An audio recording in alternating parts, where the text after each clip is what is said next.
استشارتنا الطبية النهاردة هتكون عن مرضى السمنة واللي بيعانوا من زيادة في الوزن وبيجروا يجربوا طرق كتيرة علشان يتخلصوا من الوزن الزايد ده، وللأسف أغلبهم بيفشلوا وبيحسوا بيأس كبير، وبنفضل نسمع مقولة نفسي أخس بس مش عارف وصعب أخس وعندي وزن زايد وكتير جدا. فاحنا هنتكلم النهاردة عن الأسباب والخطوات اللي مش صح وبتتعمل أثناء الرجيم، وازاي نقدر نتجنب الاسباب دي والمريض ينجح في التخلص من الوزن الزايد. ومعانا ومنورنا الدكتوره دينا ابو السعود المستشار الطبي لشركه بايو ناتشرالز. اهلا بيكي يا اهلا بيكي يا اميره. مشكله الخسسان أيوة. بنتكلم فيها كتير مع بعض، وان الناس بيبقى عندها مشاكل كتيره في انها تخس.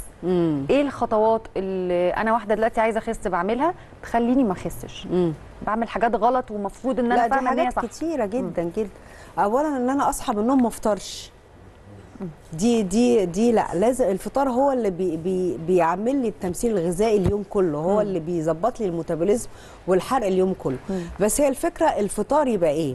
يعني ما اقولش فطار وبعدين الاقي كورن فليكس بالعسل، ما الاقي فول وطعميه وبيض مقلي وكراسون ومربى واقول ان انا فطرت. لازم الفطار يبقى برضه فطار صحي. السلطه مثلا، السلطه طبعا كلها الياف وفيتامينز وحلو قوي. يقول لك انا عايش على السلطه وما بخسش. الدريسنج اللي بيتحط على السلطه ايه؟ يعني ناس بتحط بقى نص كيلو زيت زيتون زيت الزيتون طبعا دهون صحيه جدا وحلو جدا، لكن زيت الزيتون ما خلصوش واقول ان انا عامله دايت لانه كله سعرات حراريه. ممكن اقول السناكس اللي بين الوجبات، كيس شيبسي ده فين الدايت؟ في كيس شيبسي ده فيه شوفي كام سعر حراري. الاكل قبل النوم غلط. عدم شرب الميه يتخن. فيتامين د لو واقع يتخن. لازم فيتامين د يبقى على الاقل نسبته 20. كل الحاجات دي مش صح خالص. والناس فاكره ان هي بقى اصحى من النوم ما افطرش يبقى انا اخس. لا، الفطار مهم. الفطار الصحي هو اللي بيظبط لي عمليه التمثيل الغذائي اليوم كله. مظبوط. ايه الطرق الصح؟ احنا دلوقتي قلنا الحاجات الغلط، ايه الطرق الصح اللي اعملها علشان انجح الدايت بتاعي؟ الطرق الصح، اولا في ناس بتعمل دايت، بعض الناس بيعملوا دايت بيحرموا نفسهم من الاكل تماما عشان ينزلوا مره واحده. انا مش مع النزول مره واحده، ومش مع ان انا احرم نفسي من الاكل. لا، انا اكل كل حاجه بس اقنن كميه الاكلات وازود في اكلي البروتين والالياف واقلل النشويات. طيب انا هتكلم على الناس اللي ما بتقدرش تتحكم في شهيتها، واعتقد اكتر من 70% مننا بيبقى صعب ان انا اقدر اتحكم في الشهيه بتاعتي. اعمل ايه؟ استخدم منتجات او مكملات غذائيه تقدر تحجم لي وتقنن لي الشهيه بتاعتي. زي ايه؟ زي كورس بيستا. كورس بيستا طبعا هو من انتاج شركه بايو ناتشرالز، كورس امن ومرخص من وزاره الصحه المصريه، والفيتامين البا مالتي فيت مرخص من هيئه سلامه الغذاء. وبقول ليه فيتامين؟ لان اي حد بيخس وهيقلل اكله لازم يعوض نقص الفيتامينات بمالتي فيتامين. طبعا انا شايفه الكورس على الشاشه. اول منتج عندي هو بيستا، هو اللي مسؤول عن انقاص الوزن. طيب اشمعنى بيستا؟ انا بقول الافضل في انقاص الوزن عشان عباره عن الياف. الالياف لما بتيجي باخد بيستا يا كيس يا 2 يا ماكسيمم 3 في اليوم، قبل الوجبات الرئيسيه بنص ساعه، على كوبايه ميه، مش بق بقى، لا كوبايه كبيره، واقعد ادوب كويس قوي عشان الالياف اللي داخل بيستا من رده الشوفان، من قشور السيليوم، من رده القمح، بتمتص الميه دي. فلما باجي اشرب بيستا بالميه بتعمل زي بتنفش في المعده وبتعمل حجم موليكول كده. فلما باجي اكل ما الاقيش نفسي باكل كل الكميات دي. ومهم كمان في موضوع الاكل ما اكلش بسرعه بسرعه بسرعه. انا من الناس كنت بسرعه بسرعه بسرعه، لو انا جعانه لازم اكل بسرعه. مهم ان انا اكل بالراحه، لان هرمون الشبع الليبتين بيتفرز بعد تلت ساعه من الاكل. يعني ممكن اقعد بعد تلت ساعه لنفسي هموت فطسان، يعني اكلت كتير قوي، اكلت زياده عن اللزوم. فلما باكل بالراحه ده صحي اكتر. فهوصل لنقطه الشبع من غير ما اكل كتير. بالظبط. فانا باخد بيستا قبل الاكل بنص ساعه، بدوبه على كوبايه ميه، هو طعمه عصير تفاح، مش هحس ان انا باخد حاجه مره خالص. حلو. ولما هاجي بقى اكل هلاقي نفسي باكل ربع الكميه اللي باكلها. وبتكلم بخاطب الناس اللي بتحب تاكل بالليل. ناس كتير متعتها قدام التلفزيون بالليل اقعد انقنق بقى في اي حاجه. لا، بدل ما انقنق اخد بيستا، حتى النقنقه بتاعتي نقننها، لان خطر جدا ان انا اكل وانام. ناس كتير ما تعرفش تنام غير وهي ماليه معدتها. احلى حاجه النقنقه. صح. ايوه. فبرضه بيستا نقدر ناخده بالليل عشان ما اكلش كتير. ده اول منتج عندي، عباره عن الياف، عباره عن فيتامين سي. فيتامين سي احنا عارفين ان فيتامين سي مناعه عاليه، اعاده امتصاص او زياده امتصاص الحديد، واعاده بناء الكولاجين. اوكي. بنلاقي الكوزماتكس كتير مبنيه على الكولاجين، لان الكولاجين من اهم بروتينات جسم الانسان، ومن اهم البروتينات لصحه ونضاره بشرتي. انا عايزه اخس ما احسش ان وشي تعبان. اكيد. عايزه اخس ما احسش ان وشي دبلان ما فيهوش نضاره. الكولاجين لما بعيد بنائه بتلاقي نضاره في بشرتي. فاوريدي بيستا وحتى الب مالتي فيتا اللي هتكلم عنه داخله فيتامين سي، وفي دراسات اثبتت فعاليه بيستا لحرق الدهون كمان. فطبعا يبقى اول منتج عندي في الكورس بيستا، وداخله كمان كروميوم. تاني منتج عندي مهم قوي امشي عليه وقت الدايت هو ELP مالتي فيت. طبعا زي ده اللي هو موجود على الشاشه بالظبط. الب مالتي فيت من اقوى المالتي فيتامينز اللي موجوده، لانه فيه 13 عنصر من الفيتامينات والمعادن المسؤوله عن الطاقه، مسؤوله عن المناعه، مسؤوله عن جمال البشره، مسؤوله عن صحه الشعر وصحه الضوافر ودعم عظمنا، لانه داخله كالسيوم. وكمان داخل الكورس في الجرين كوفي، القهوه الخضراء اللي مسؤوله عن زياده الحرق. وبيطلع كمان مع الكورس هديه فيتامين د. فيتامين د مهم قوي قوي قوي للحياه عامه، واكتر من احنا كستات معظمنا، يعني ممكن اقول 90% مننا عندنا نقص في فيتامين د، لان فيتامين د مصادره مش كتير في الاكل، وبينتج عن طريق الشمس، واحنا في الشتاء ما بنقعدش في شمس. فاوريدي بيبقى عندنا نقص في فيتامين د. ففيتامين د مسؤول عن المناعه، وبتلاقي بنات كتير كمان لو عندها مشكله في المود سوينجز، يعني شويه بيبقى عندها نقص في فيتامين د كتير ما يعرفوش. فلازم برضو نعمل مونيتور لفيتامين د، ده مهم جدا. ماشي يا دكتور. اي حد دلوقتي بيسمعنا وبنتكلم عن كورس وبيستا وكده هيقول لك طيب ده اول سؤال هيتسال، هيخسسني كام كيلو في الشهر؟ لا، هو هيخسس كويس قوي، وبطمن كل الناس ان الساده العملاء عندنا من الستات والرجاله خسوا. انا ما اقدرش اقول لك، ممكن اقول لك مينيمم 6-7 كيلو في الشهر، ده اقل حاجه، لكن كل واحد بيخس. في ناس خست فوق ال 15 كيلو في الشهر. أوكي. في ناس خست 8 كيلو، في ناس خست 6-7 كيلو في الشهر، لان الراجل غير الست. مثلا الراجل بيحرق اسرع. في ناس بتاخد الكورس وبتتمرن معاه او بتلعب رياضه خفيفه يخسوا اسرع من يعني لكل واحد ليه لايف ستايل معين. يمكن احنا في صور اهي قبل وبعد. طبعا قبل وبعد. وعايزه اقول لك في شباب كتير للاسف دلوقتي بيعاني من السمنه. وهنا برضو قبل وبعد. هي ما كانتش تخينه قوي في الصوره، بس مهم قوي ان انا هنا كمان قبل وبعد. طبعا هنا باينه بيبقوا ناس ثانيه صح؟ طبعا. وعايزه اقول ان شركه بايو ناتشرالز هنا طبعا الصوره دي باين واضح قوي فيها البيفور والافتر. يعني شركه بايو ناتشرالز هي الوكيل الحصري، احنا ما عندناش اي منفذ بيع خالص غير الارقام اللي ظاهره على الشاشه. يعني اي حد عايز يجيب الكورس يتواصل على الارقام الموجوده على الشاشه، يتواصل على الارقام او يتواصل على صفحه الفيسبوك اسمها بايو بيستا. وشركه بايو ناتشرالز موفره فريق طبي كامل لمتابعه الحاله كل اسبوع. وبطمن الساده العملاء او اصحاب الامراض المزمنه انه مناسب جدا لمريض السكر ومريض القلب ومريض الضغط ومريض الكوليسترول.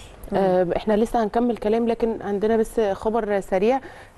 كابتن محمود الخطيب اجتمع مع اللاعبين، عمل جلسه مع اللاعبين وقال لهم انا ثقتي فيكم كبيره، ولكن والجمهور يستحق منكم الافضل.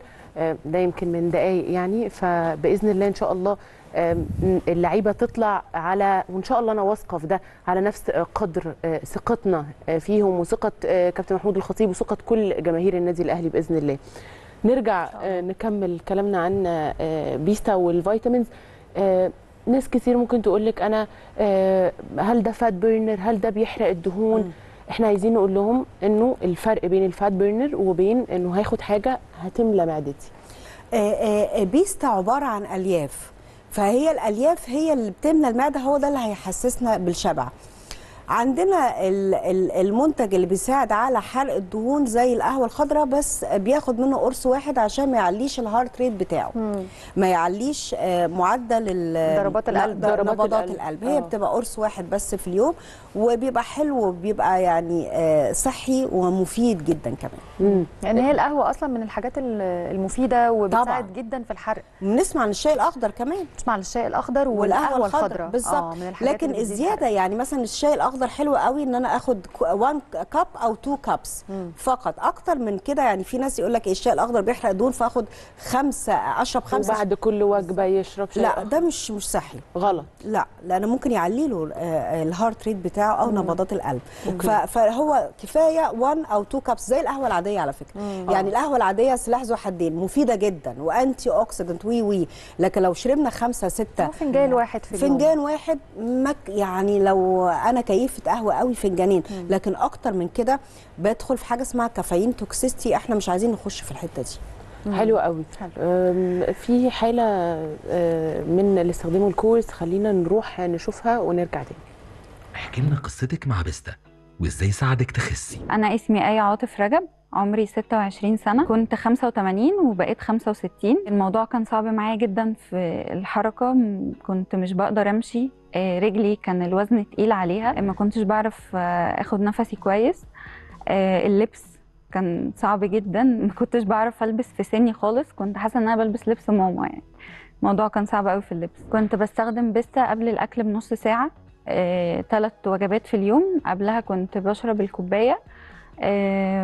لا طعمه ما كانش فيه اي مشكله خالص، بالعكس هو طعم التفاح، فكان لذيذ. يعني ما كانش عندي اي حرمان من الاكل، كنت باكل عادي كل حاجه، بس هو اصلا كان بيسد الشهيه، كنت باكل اي حاجه بس قليل، يعني وجبات قليله. مبسوطه جدا، الحركه بتاعتي بقت خفيفه، بقيت قادره ان انا امشي براحتي، بقيت البس اللبس اللي انا عايزاه. بنصح اي حد عايز يخس في وقت قصير وبشكل صحي ان هو يستخدم بيستا.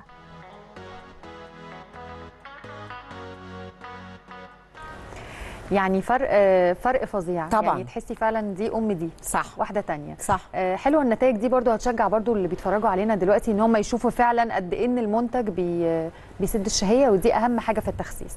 عندنا شويه اسئله كده في السوشيال ميديا عايزين نسالك عليها. عندنا نور محمود بتقول انا كنت بعاني من مقاومه الانسولين وكنت زايده قوي في الوزن وجربت كل الطرق علشان تخس بس مفيش فايده. هل الكورس ده مناسب ليها؟ مناسب ليها جدا، لان الكورس مناسب ليها والناس اللي عندها مقاومه انسولين والناس اللي دخلت اصلا في سكر، مناسب ليها جدا. تقدر تتكلم عن طريق الارقام اللي ظاهره على الشاشه، هتلاقي فريق طبي بيتابع معاها كل اسبوع هي خست كام كيلو. من اول اسبوع بضمن لها انها تخس كويس قوي، وانس انها خست من اول اسبوع هتلاقي نفسيتها احسن طبعا بكتير. دي اكيد. تاني كيس هو او سؤال منير يوسف بيقول انا طول عمري مهتم بلياقتي البدنيه، بس للاسف جالي السكر فجاه ومن وقتها بطلت العب رياضه او اي حاجه، وده زود وزني قوي وعايز حاجه تنزل وزني بس تكون امنه علشان عنده سكر. كورس بيستا من انتاج شركه بايو ناتشرالز، اقدر اقول انه امن جدا. بيستا مرخص من وزاره الصحه المصريه، ورقم الترخيص كمان بيطلع على الشاشه. وعندي كمان قلب مالتي فيت مرخص من هيئه سلامه الغذاء، هيبقى امن معاه جدا. وما دام عنده سكر وتخن، مهم قوي مع روشته الدكتور الخسسان. اي حد مريض سكر نوع تاني مع روشته الدكتور من اهم علاجات السكر انه يخس. يعني هو ده هيبقى برضو بالتنسيق مع الدكتور، يعني طبعاً. الناس تبقى مطمنه ان شاء الله. عندنا حاله تانية نرمين فؤاد، انا بعاني من الوزن الزايد بعد الولاده وده طبيعي ده يعني. طبيعي يعني. حاولت انزل وزني كتير بس المشكله ان سرعه الحرق عندي قليله. فهل في حاجه في الكورس ده تفيدني او تناسبني؟ بيستا هيفيدها جدا. هي مدام بعد الولاده امن جدا، لان ما فيش ست حامل بتاخد منتجات تخسيس، هي الحامل عشان الرضاعه كمان. لا هو امن كمان للرضاعه. بقول على البنت السيده الحامل ما بتاخدش حاجات تخس فيها، لكن هي بعد ما بتولد وطبعا تخنت، لو هي تخنت جدا مهم ليها المالتي فيتامين، مهم ليها الفيتامينز، مهم ليها بيستا جدا، والقهوه الخضراء هتساعدها جدا في حرق الدهون. فاوريدي كورس بيستا هيبقى مناسب وامن ليها جدا يعني. حلو قوي. مريم عماد بتقول ان هي بتعاني من سمنه مفرطه بقالها سنتين لحد ما جالها الغضروف ومش بتقدر ان هي تتحرك. الدكتور قال لها لازم تخس متوسط 4 كيلو في الشهر على الاقل. بتقول لك تنصحيها بايه؟ ده 4 كيلو في الشهر هيبقى سهل قوي يعني. احنا ايوه الارقام اللي بتقوليها بصراحه هيبقى سهل قوي انها تستخدم كورس بيستا، هتلاقي اكتر من 4 كيلو كمان في الشهر وهتتبسط جدا من النتيجه. واكيد التخن بيعمل مشاكل في الغضروف وبيعمل مشاكل في العظم. فبنصحها من ساعه ما شافتنا تتكلم عن طريق الارقام اللي ظاهره على الشاشه. هتلاقي فريق طبي متواصل معاها بيحسب لها البادي ماس اندكس. مهم قوي ان انا احسب البادي ماس اندكس، اعرف انا من 25 ل 30 بعد النتيجه، ولا من 30 ل 35، ولا فوق البادي ماس اندكس بتاعي فوق ال 40. لازم اعرف قد ايه. الفريق الطبي اللي بيقدر يعمل الحسابات دي ويقدر يتابع الحاله بنفسه. يا ريت تكلمي عن طريق الارقام اللي ظاهره على الشاشه، هتلاقي نتيجه مبهره مع كورس بيستا. الوكيل الحصري لهذا الكورس هو شركه باي ناتشرالز. اكيد بالظبط كده. طب يا دكتور عايزين نتكلم معاكي، يعني نرجع شويه لورا. ساعات المريض نفسه ما بيبقاش باين عليه ان هو في مرحله من السمنه، بيبقى شكله عادي. ازاي الناس تعرف انها محتاجه تخس؟ يعني يمكن حضرتك دلوقتي قلتي بتحسب حاجه اسمها البادي ماس اندكس. ايه البادي ماس اندكس؟ الوزن بتاعي على مربع الطول بالمتر. يعني سي مثلا وزني 70، اوكي، طولي 165، فانت بتقسمي ال 70 على ال 165 في 165 بيطلع رقم. بتقسمي الوزن بتاعك على الرقم ده. الرقم ده لو اقل من 19 انا في نحافه، لازم اتخن. اوكي. النورمال رينج عندي من 20 ل 25، انا كده في النورمال. من 25 ل 30 انا اوفر ويت بسيط لكن مش خطر، يعني مقلبظه بقى شويه، مقلبظ شويه لكن مش التخن يعني. من 30 ل 35 انا دخلت في تخن، دخلت في سمنه. من 35 لل 40 لفوق ال 40 انا في سمنه مفرطه، لا مجال، لازم اخس. فاي حد مش عارف هو رفيع او هي رفيعه ولا تخينه ولا محتاجه تخس، تحسب معانا الكالكوليشن اللي انا قلتها وهتعرف هي من 25 ل 30 نورمال، من 30 ل 35 اوفر ويت بسيط، من 35 ل 40 اوفر ويت، من 40 بقى فيما فوق انا في سمنه مفرطه. عايزين ننصح الناس بده يا هند. ده بنعمله لما بنتمرن، بنعمل ده، نشوف العضل قد ايه، الفاتس قد ايه، بجهاز. ساعات بيبقى الواحد شكله رفيع بس عنده دهون زياده في جسمه. ده في ناس كتير رفيعين وبيجوا يعملوا تحليل دهون ثلاثيه وكوليسترول بيحصل فعلا. بالظبط. اخيرا دكتور، الكورس احنا اتكلمنا عن كورس فيه حاجات كتيره جدا تساعد الناس ان هي تخس. عايزه اعرف من حضرتك الكورس ده بيكفي مده قد ايه؟ لانه انت عارفه انه الجزء المادي عند الناس كلها بالذات في السبلمنتس بيخافوا شويه، يقول لك ده هيبقى غالي، ده انا هجيب كتير، ده مش عارفه، مش عايزه اعود جسمي عليه عشان ماديا ممكن اصرف فلوس كتير. عايزاكي تشرحي لنا برضو بوينت. الكورس بيكفي شهر. السعر رائع، السعر متناول الجميع بلا استثناء الحقيقه. اللي عايز يعرف ثمن الكورس كمان يقدر يتكلم عن طريق الارقام اللي ظاهره على الشاشه، هيلاقي السعر اقتصادي ومناسب لكل الناس. وطبعا شركه باي ناتشرال كمان موفره مناديب في كل محافظات مصر. احنا عندنا عملاء من الصعيد، عندنا عملاء في المنوفيه، كفر الشيخ، الغردقه، شرم الشيخ، ومصر بكل مدنها بنوصل لحد باب البيت. والسعر كويس جدا، مناسب لكل الناس فعلا بلا استثناء.